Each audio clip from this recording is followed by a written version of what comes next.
Անդրանիկ Մարգարյանը դարձավ Հայաստանի 10-րդ վարչապետն այն ժամանակ, երբ երկիրը ցնցումների մեջ էր։ Նա դիմեց այդ ռիսկին եւ իր ուսերին վերցրեց վարչապետի պարտականությունները։ Շատերը Մարգարյանի կառավարությունն անցումային էին դիտարկում, մտածելով, որ այն կարճատև կլինի, բայց 7 տարի մինչեւ իր անժամանակ մահը Մարգարյանը եղավ գործադիրի ղեկին։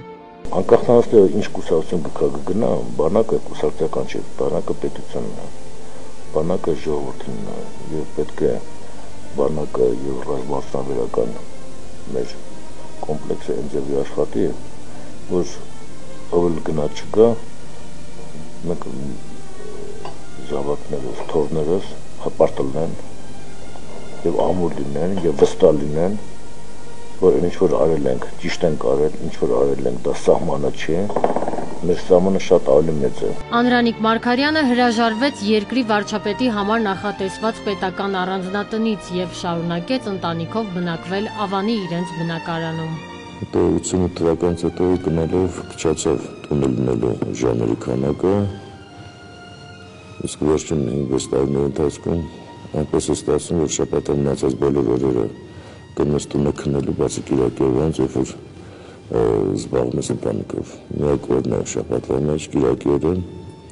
երբ ազատ ես լինում։ Մասնագիտությամբ կիբերնետիկ մաթեմատիկոս քաղաքական գործիչը խորհրդային տարիների գրաքննությունն ու սահմանափակումներն անտեսելով եղել է ընդհատակյա գործող Ազգային միացյալ կուսակցության անդամ։ Նա Հայաստանի անկախության համար պայքարում էր դեռևս 60-ականներից, ինչի պատճառով ձերբակալվեց եւ դատապարտվեց 2 տարվա ազատազրկման։ Առաջադրված մեղադրանքը խորհրդային վարչակազմի դեմ ընդվզումն էր։ Պատահական չի, որ ժողովուրդը տվեց անցյալ տարում 2 վարապետ։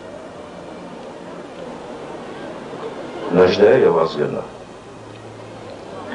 Նժդե, որ պահպան տայցողը Հայաստանի Հանրապետության համար, Ազգենը, որ այստեղից կարողացավ Հայաստանի սահմանները լայնացնել։ Վերադեպնել այն, ինչ որ մենք կորցրել ենք։ Անդրանիկ Մարգարյանը նաև հանրապետական կուսակցության հիմնադիրներից է։ Երկար տարիներ եղավ նոր անկախ Հայաստանի առաջին գրանցված կուսակցության խորհրդի նախագահը, հետո զբաղեցրեց ՀՀԿ նախագահի պաշտոնը մինչև կյանքի վերջ։ Հասմիկ Առաքելյան, Արթուր Սիմոնյան։